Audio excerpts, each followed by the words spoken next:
The crystal chandelier in the banquet hall stung my eyes. Lin Man's perfume mixed with the scent of champagne in the air. I stood at the entrance, holding a craft paper envelope. Before I could say a word, she strode toward me in her high heels. She snatched the document from my hand. Without a single glance at its contents, she tore it in half with both hands, then again and again, until the shreds fell like snow across my face. Su Chen, I told you to wait in the car. Who gave you the nerve to bring this probation application into my gala? Her voice was sharp and piercing, drawing every gaze in the room. You're just a driver. Don't think sleeping in my guest room gives you a ticket into high society. Laughter surged like a tide. The middle-aged man beside her laughed the loudest. I knew him. Zhou Minghui, a real estate tycoon worth billions. The prized guest Lin Man had been courting all evening. He swirled his red wine, eyes sweeping over me with undisguised contempt. Miss Lin, your driver can't even dress himself properly. People like him should be thrown out. Lin Man's face flushed. Not for me, because I had embarrassed her in front of an important partner. She turned to Zhou Minghui with an apologetic smile, then glared at me, her voice dropping to a hiss. Su Chen, get out. Now, wait in the car. Don't make me say it again. I didn't move. I looked down at the torn paper scattered across the floor, the corners of my mouth lifting inch by inch. Lin Man, I said. My voice was quiet, but clear enough for everyone nearby to hear. That wasn't a probation application. She froze. That was the lease renewal contract for this very building, Global Trade Center. Since you think I don't belong here, your company has no right to keep renting my property. Her expression shifted through several stages in seconds. Confusion, disbelief, and finally a condescending sneer. She folded her arms and turned to Zhou Minghui. Chairman Zhou, did you hear that? He says this building is his. My driver must be dreaming. Zhou Minghui chuckled. That look of watching a clown perform, sipping his wine without bothering to respond. The guests whispered among themselves. Some snickered. Others shook their heads. Lin Man's executives exchanged glances. A man in glasses stepped forward and murmured, Miss Lin, should I call security? A $50 billion merger can't be disrupted by a driver. Lin Man nodded and waved her hand like shooing away a fly. I didn't stop her. I bent down and picked up the torn pieces one by one, stacking them neatly back into the envelope. Every movement unhurried, deliberate. Lin Man frowned. Enough, Su Chen. I said wait in the car. Do you not understand human speech? I didn't answer. I pulled out my phone, an old model with a cracked screen she had mocked countless times. I pressed a speed dial key and held it to my ear. Manager Wang, I said. My voice rang through the banquet hall's sound system, and every head turned. Notify property management. Lin Group's lease has expired. I will not be renewing. Also cut the power to this floor. If Miss Lin thinks I don't belong here, then this gala is over. A respectful voice crackled through the speaker. Understood, Mr. Su. Right away. Dead silence. Lin Man's smile froze mid-frame. Zhou Minghui's wine glass stopped halfway to his lips. The whispering ceased. Every pair of eyes locked onto me. You? Who did you just call? Lin Man's voice tightened, but she quickly regained her composure. Ridiculous. You think a fake phone call can scare me? The building manager's surname is Liu, not Wang. I said nothing. I looked up at the crystal chandelier. 3 seconds later, a thunderous bang. Every light on the floor went out simultaneously, plunging the hall into darkness. Screams erupted. Glasses shattered. Chairs scraped against the floor. Lin Man's voice rose above the chaos. What's happening? Who cut the power? Security. Emergency lights flickered on, casting pale white beams across panicked faces. The flower arrangements worth hundreds of thousands lay toppled. The champagne tower had collapsed, shattered glass and wine pooling across the marble floor. What had been an elegant gala moments ago was now a wreck. Then the main doors burst open. A man in a dark suit strode in, followed by 24 uniformed security guards in formation. It was Liu Zhiqiang, the general manager of the building's property management, the man Lin Man believed was in charge. She rushed toward him like a drowning woman grasping at driftwood. Manager Liu, thank God you're here. This lunatic is causing trouble. Get him out. Liu Zhiqiang looked at her without expression and walked straight past. He stopped before me. In full view of everyone, he placed his hands at his sides and bowed deeply from the waist. Mr. Su, all ownership transfer procedures are complete. You are now the sole legal owner of Global Trade Center.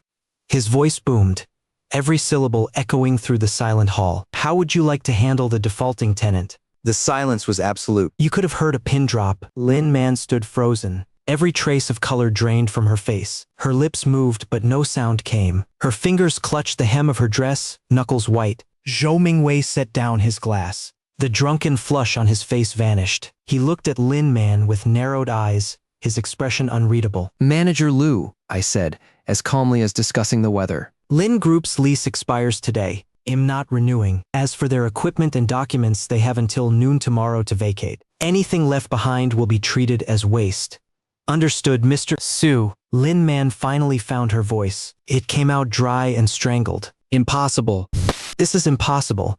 Su Chen, what game are you playing? How could you own this building? You're just a what? I looked at her, my tone flat. A homeless nobody?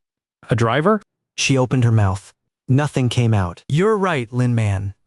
I am a driver. I put my phone back in my pocket. I drove here today to tell you one thing. I stepped closer, close enough to speak at a volume only she could hear. Tomorrow at noon, take your things and get out of my building. Her pupils contracted. She swayed on her heels, the crunch of broken glass beneath her shoes loud in the silence. I turned and walked toward the doors. Behind me, Zhou Mingwei's voice cut through the room, low but clear. Miss Lin, regarding the $50 billion merger, let's call it off. A company that can't afford its rent and offends its landlord isn't worth a single cent. Glass slammed onto a table. Footsteps followed, heavy and fast. I didn't look back. The night wind hit my face as I stepped outside. The city skyline stretched before me, a sea of lights like scattered diamonds. Global Trade Center was the tallest building in the city. From the top floor, you could see everything. 6 months ago, through a series of offshore asset transfers and equity transactions, I had acquired full ownership of this tower. 3 generations of the Su family had built this fortune, from money houses during the Republic era to industrial enterprises to modern capital operations. By the time it reached my hands, it was enough to shake the commercial foundations of this city. But I was tired of the fake smiles, the calculated flattery, the greed hiding behind every pair of eyes. So I chose the simplest life. I drove an ordinary car, wore cheap clothes, and moved into Lin Man's guest room. Lin Man was my college classmate. We lost touch after graduation and reconnected 6 months ago at a car accident scene. She had rear-ended my old black Volkswagen, distracted after a business negotiation. She got out of her white Porsche, recognized me, and her expression shifted from anger to surprise to something tinged with pity. Su Chen? How did you end up like this? Why don't you stay at my place? I need a driver anyway. I said yes. For 6 months, I drove her car, cleaned her guest room, poured countless glasses of wine, and heard "you're just a driver" more times than I could count. I thought eventually she would see me. Not my clothes, not my car, not the number in my bank account. I was wrong. Some people only see what they want to see. You can't wake someone who's pretending to be asleep. By the time I got home, it was past midnight. My apartment was modest, 120 square meters in a quiet neighborhood lined with plane trees. Lin Man didn't know this place existed. She thought I spent my nights at internet cafes. I poured half a glass of white wine and sat by the floor-to-ceiling window. The signal light atop Global Trade Center blinked red in the distance. My phone lit up. Lin Man was calling. Once. Twice. 3 times. On the 4th ring, I answered. Su Chen. Her voice was urgent and hoarse. Where are you? Can we meet? I set my glass down. Tomorrow at noon. Take your things and leave. There is nothing else to discuss. You can't do this? Lin Group is everything my father left me. Do you know what this building means to me? What does it mean? I leaned back.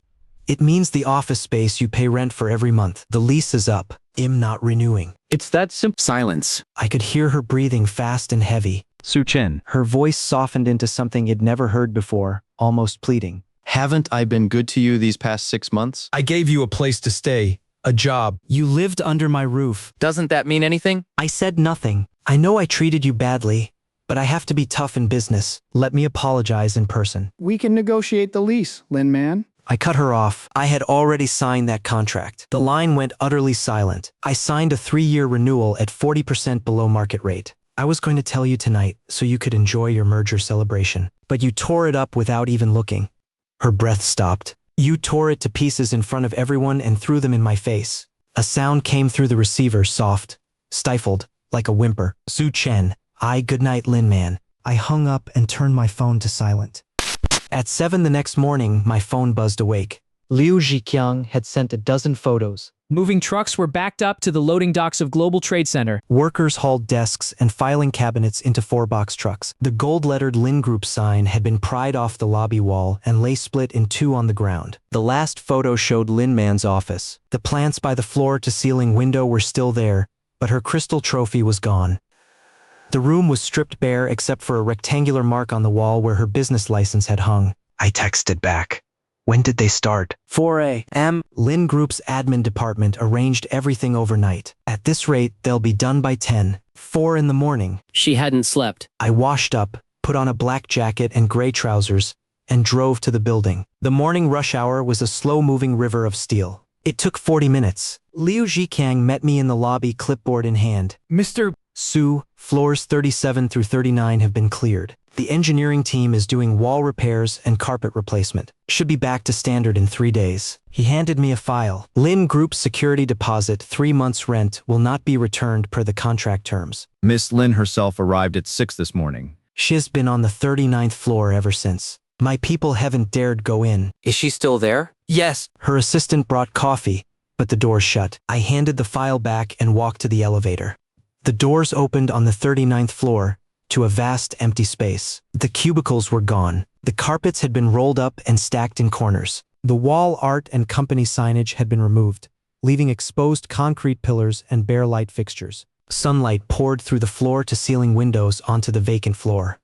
Lin Man's office was at the far end. The glass door stood ajar. She sat on the bare cement floor, back against the window, legs pulled up to her chest. She still wore last night's dark blue gown, the hem stained with dust and paper scraps. Her hair hung in tangled strands. Her makeup was a wreck, eyeliner smeared in black tracks down her cheeks. She looked up when she heard my footsteps. Her eyes were red and swollen. Come to gloat? I stood in the doorway.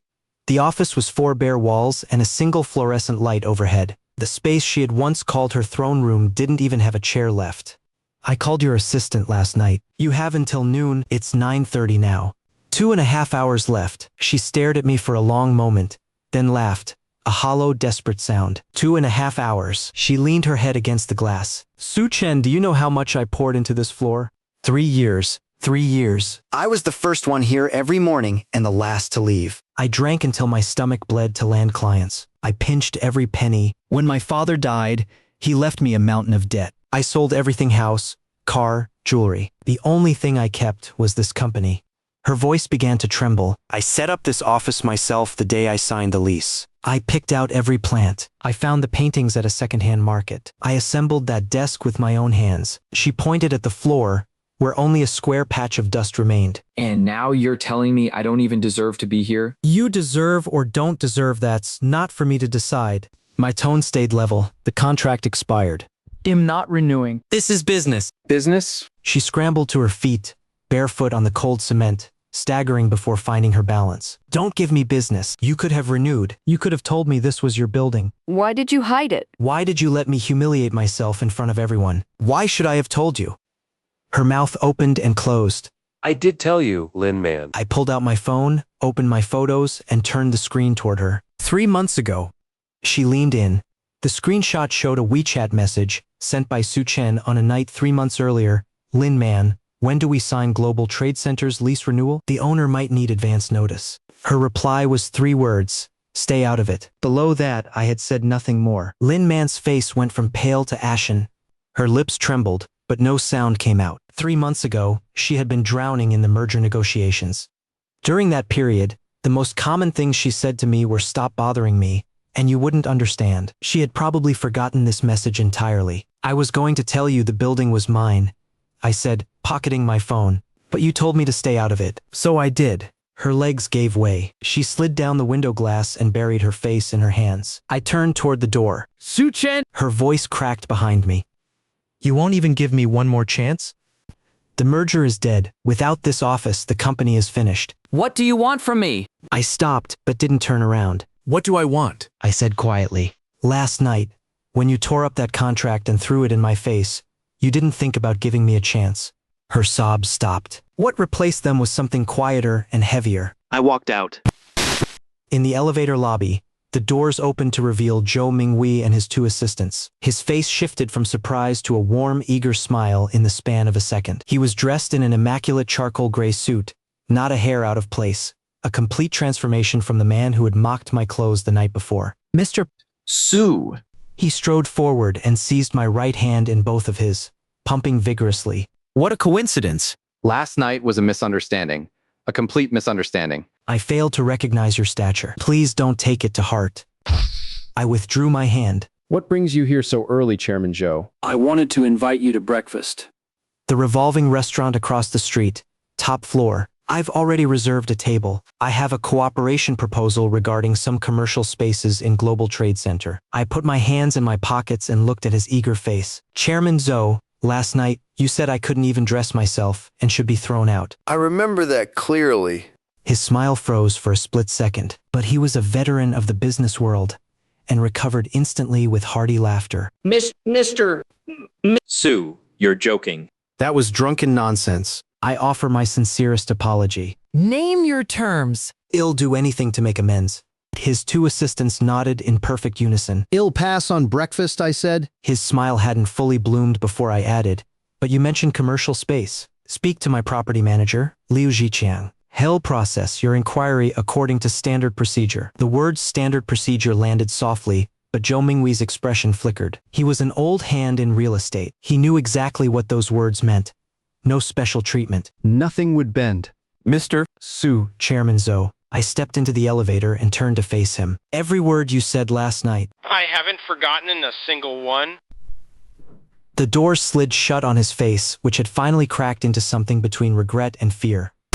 The lobby was chaos. Lin Group employees shuffled in and out carrying cardboard boxes. Some whispered among themselves. Others had red-rimmed eyes. Department heads huddled in corners on urgent phone calls. Moving crew workers pushed carts piled with file binders and dismantled office equipment. Under the crystal chandelier, Lin Man's CFO, Director Chen, was arguing with the property staff. His voice rose with desperation. You can't withhold the entire deposit. That's not how it works.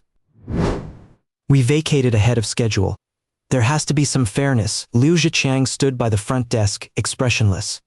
He fell into step beside me as I walked toward the exit. Director Chen spotted me and rushed over. His eyes were even more bloodshot than the night before. His suit had dust on the shoulders and his tie was crooked. Mr. Su, the 3-month deposit is over 600,000. The company's cash flow is already tight. Without the merger, we can barely make payroll next month. Please, even a partial refund. The contract is clear, I said. Breach of lease, deposit forfeited. But Miss Lin didn't know whether she knew or not. What does that have to do with me? I met his eyes. She signed the contract. She set the rules. Now she broke them. You want me to make an exception? Director Chen's mouth opened and closed soundlessly. He deflated like a punctured balloon. I walked out. The morning sun was bright on the plaza. My black Volkswagen sat in its reserved spot. Beside it, a silver Rolls-Royce gleamed. A middle-aged driver in white gloves stood at attention. When he saw me, he hurried to open the rear door. Mr. Su, Manager Wang sent me to pick you up. The Global Financial Center paperwork is complete. He requests your inspection. I'll drive myself. The driver blinked, glancing between me and the old black car. Confusion flickered across his face, but he quickly suppressed it, bowed and returned to the Rolls-Royce. I got into the Volkswagen and started the engine. The odometer read 120,000 kilometers. The leather on the steering wheel was worn smooth. A slat was missing from the air conditioning vent. This car had been my grandfather's. He had driven it across half of China, building the family business from 3 small shops into a 2 billion yuan enterprise. The car wasn't worth much, but it reminded me of one thing. The Su family doesn't use cars to prove their worth. My phone buzzed. A text from Lin Man. No greeting, no signature, just one line.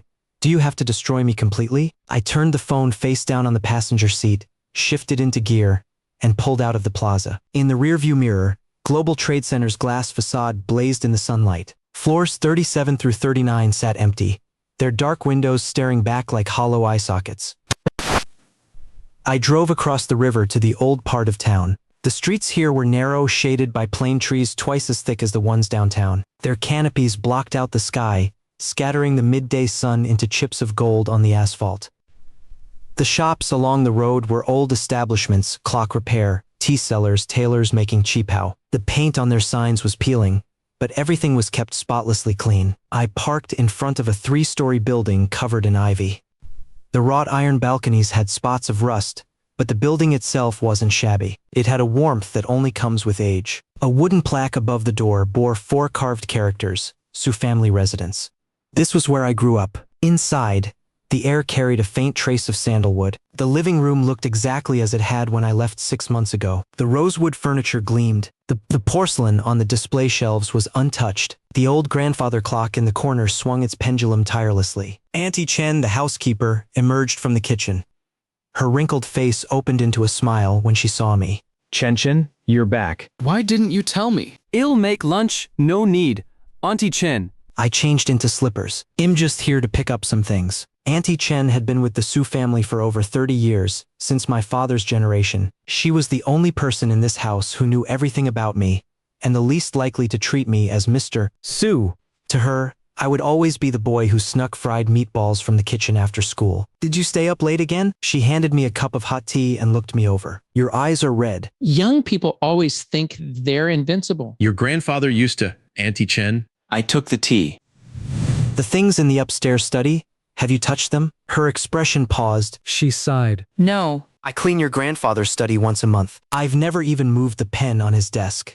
I went upstairs. At the end of the second-floor hallway stood a pair of wooden doors carved with lotus scrolls. The study inside was modest, 3 walls of floor-to-ceiling bookshelves, a Huangweli writing desk in the center, an old fountain pen, a Duan inkstone, and a brass desk lamp. I walked to the bookshelf and ran my fingers along the spines until I found an unremarkable old edition of Ziji Tongjian. It wasn't a book, it was a disguised safe key. The hidden compartment at the bottom of the shelf clicked open. Inside lay a black leather folder containing the final acquisition agreement for Global Trade Center, the full property deed and a land use rights extension approval stamped by the City Planning Bureau. Together, they were worth over 200 billion yuan. But at the very bottom of the folder lay something else. A photograph yellowed at the edges. A group of young people in graduation gowns stood in front of the university library, their faces bright with that untested gleaming optimism. I was in the back row, far right. Lin Man crouched in the front row, 3rd from the left. She wore a ponytail and was laughing, her tiger teeth showing. On the back was a line in her handwriting, "Happy graduation, Su Chen. Wherever life takes us, you'll always be my best friend." I looked at that photo for a long time. Then I turned it face down and put it back in the folder. Voices drifted up from downstairs. Auntie Chen's tone carried a guarded edge. Who are you looking for? A man answered, polite but firm. Hello, I'm Attorney Fang, representing Lin Group. Is Mr. Su Chen at home? I closed the bookshelf and walked to the staircase. A man in his mid-30s stood in the entryway, gold-rimmed glasses, briefcase in hand. 2 younger assistants flanked him.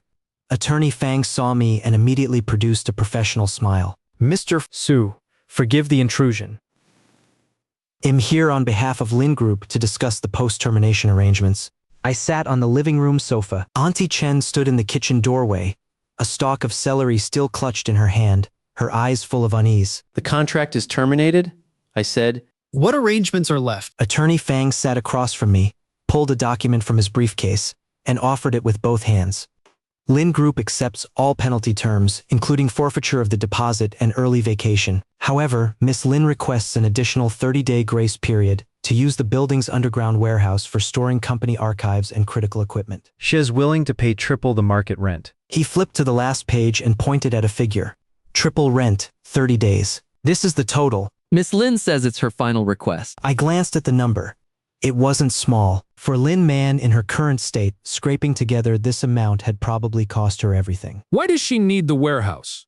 Attorney Fang hesitated and adjusted his glasses. Miss Lin plans to relocate the company to an industrial park in the suburbs. The rent is cheaper, but the space needs renovation. She needs temporary storage for 30 days. Otherwise, the business will collapse entirely. I leaned back. Why didn't she come herself? His smile twitched. She felt it wasn't appropriate. She asked me to convey that she deeply regrets last night. But what's done is done. She only asks for a dignified exit. Dignified exit. When those words left Attorney Fang's mouth, I remembered Lin Man's face as she tore up the contract, high and mighty, unassailable, her eyes full of disdain for the ant beneath her feet. Dignity hadn't crossed her mind then. I won't sign the contract, I said. His smile froze. The two assistants exchanged panicked glances. But I stood, walked to the entryway cabinet, pulled out a key from the drawer, and tossed it to him. That's the warehouse key. 30 days. Market rate, not triple. Have her deal directly with Liu Zhiqiang? Attorney Fang fumbled the catch, froze for 2 full seconds, then shot up from the sofa, thanking me profusely. His professional mask finally cracked, revealing genuine relief underneath. One condition, I added. He straightened instantly. Name it. She comes to get the key herself. He looked down at the key in his hand, then up at me. His expression grew complicated. He opened his mouth, closed it, then nodded and left swiftly with his assistants. The door clicked shut. Auntie Chen came out of the kitchen, set the celery on the dining table, and sat across from me. She didn't speak. She just looked at me with that all-knowing gaze old people have. That girl, she said. She's the one in your college photo? I said nothing. I drank my now cold tea. Auntie Chen sighed, stood and headed back to the kitchen. Over her shoulder, she said, "Your grandfather once told me something. You can't win a person's heart by crushing it. Think about that." The faucet ran in the kitchen. I sat on the sofa, looking at the unsigned contract on the coffee table. A weariness settled over me. Not physical, something deeper, harder to name. My phone buzzed. Liu Zhiqiang, Mr. Su, Lin Man is here, alone. She's standing in the lobby, staring at the elevator bank. Should I ask her to leave? I glanced toward the kitchen. Auntie Chen was washing vegetables, her back to me, hunched and stubborn. I texted back. Let her come up. Lin Man stood at the office doorway. She raised her hand to knock 3 times and stopped each time before her knuckles touched the wood. The hallway was silent. On the emptied 39th floor, even footsteps echoed. She took a breath and knocked. Come. She pushed open the door and saw me sitting in the only chair in the room. The office was bare. I had borrowed a chair from the property office and placed it by the floor-to-ceiling window. Outside, the city sprawled under the midday sun, towers upon towers, the river winding through them, light blazing off glass facades. Lin Man didn't step inside. She had changed. No more torn evening gown. A plain blouse, black trousers, hair tied back. No makeup. Without the polished armor, she looked 3 or 4 years older. The fine lines at the corners of her eyes and the exhaustion beneath them were fully exposed in the daylight. I heard you told my lawyer I had to come myself. Her voice was flat, carefully controlled. I pulled the key from my pocket and placed it on the windowsill beside me, brass catching the sunlight. Underground warehouse. Level B2. Enough space for what you need. She looked at the key, then at me. Her lips pressed into a thin line. After a few seconds, she walked in. Her heels struck the bare cement floor, each step echoing. She reached for the key, but the moment her fingertips touched the brass, I pressed down on the other end. She froze. 30 days. Return the key when you're done. My tone was matter-of-fact. Every day overdue. 5 times the daily rate. I know. She took the key and gripped it tightly. Silence stretched between us. Sunlight shifted an inch, catching half her face and illuminating the broken blood vessels in her eyes. She looked out the window and suddenly spoke, her voice lower than before, almost to herself. I thought about it all last night, starting from college, all the way to yesterday evening. You said I treated you badly. I wanted to argue, but I went through everything I've said to you in 6 months. Every single sentence. And I can't defend a single one. She put the key in her pocket and crossed her arms, as if warding off an invisible chill. When you lived under my roof, did I ever buy you anything? Once, maybe, a toothbrush from the supermarket, thrown into the cart as an afterthought. Did you ever ask me for anything? Never. You never even ate a proper dinner at my table. Every night I worked late, you had already made your own noodles. I never once asked if you'd eaten. She turned from the window. Her eyes were dry, but they looked worse than when she'd been crying. Because what filled them now was heavier than grief, shame. Why did you stay there? She asked. You own this building? You have more money than you could ever spend. Why spend 6 months in my guest room? I rose from the chair and walked to the window, my back to her. Her reflection hovered in the glass, blurred and fragile. 6 months ago, when you rear-ended my car and recognized me, your first reaction wasn't to ask if I was hurt. It was to ask how it'd fallen so low. I paused. Your expression wasn't concern. It was pity. The kind of pity you feel for an old classmate who didn't make it, and you think you should toss him a lifeline. Her reflection wavered. I could have told you who I was right then. But I didn't. I turned around, because I wanted to know something. If I was just a broke driver in your eyes, would you still treat me like a friend? She didn't answer. Her face answered for her. No, I said. You wouldn't. In 6 months, you never remembered my birthday. You never remembered I'm allergic to peanuts. You never remembered a single thing I told you. The only things you remembered were that I could drive. I could clean and I would quietly leave when you told me to get out. Lin Man, in your eyes, I wasn't Su Chen. I was a piece of furniture that moved. Do you say thank you to furniture? No. You use it until it breaks, and then you throw it away. Every word landed like something breaking. Her chest heaved, her lips trembled, but she didn't argue, because she knew every word was true.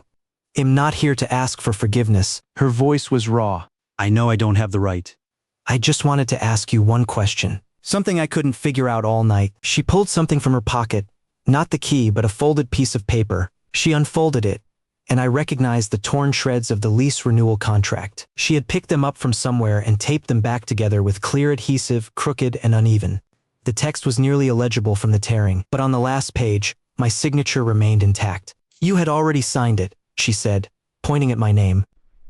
Her fingers shook. You were going to rent to me. 40% below market. Why didn't you just tell me? Why bring the contract to the gala? I looked at that crudely reconstructed paper for a long moment, because when I signed it, I thought maybe you deserved it. My voice was quiet. 3-year lease, 40% below market. It was the last bit of dignity I could offer you. All you had to do was take the contract and sign your name. Everything would have stayed the same. You'd go on being Miss Lin. I'd go on being your driver. You never needed to know the building was mine. I was fine with that. I lifted my gaze from the contract to her eyes. But you tore it up without even looking. Lin Man's hand dropped. The taped-together contract slipped from her fingers and drifted to the floor like a white butterfly with broken wings. She bent to pick it up, but once she crouched down, she couldn't stand again. Her hands braced against the cement. Her shoulders shook violently. This was the second time she had broken down in front of me. The first was last night in the banquet hall, when she screamed my name like a spoiled child throwing a tantrum. But this was different. No audience. No lights. No face to save. She just crouched on the empty cement floor, buried her face in her hands, and wept in that silent, suffocating way. I stood there and watched. I didn't help her up. I didn't walk away. After a long time, her crying faded. She wiped her face with her sleeve and stood.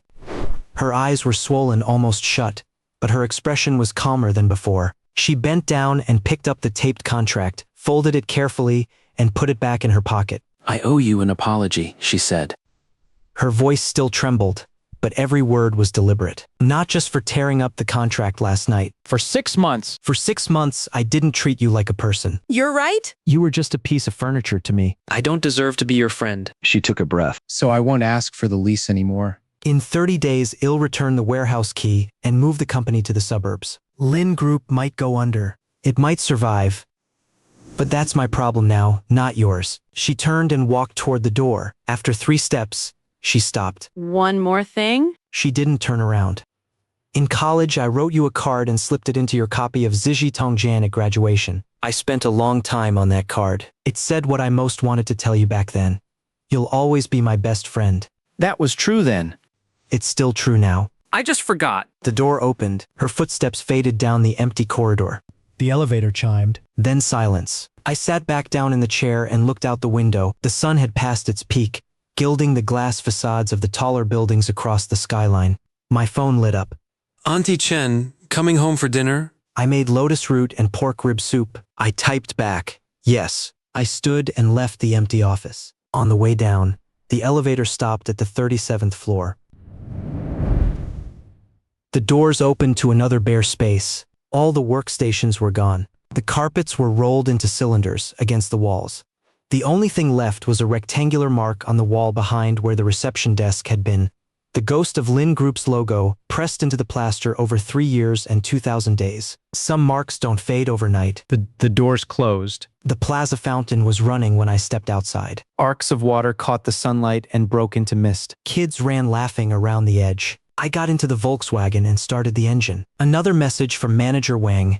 Global Financial Center, paperwork is complete. Deed will be delivered tomorrow. Also, Zhou Minghui's assistant has called 7 times. He wants to take you to dinner. I turned the phone over and pulled onto the road. Some things are worth dinner, some people aren't. As I drove through the river tunnel, The stereo shuffled to an old song. The melody was familiar, but I couldn't remember the title.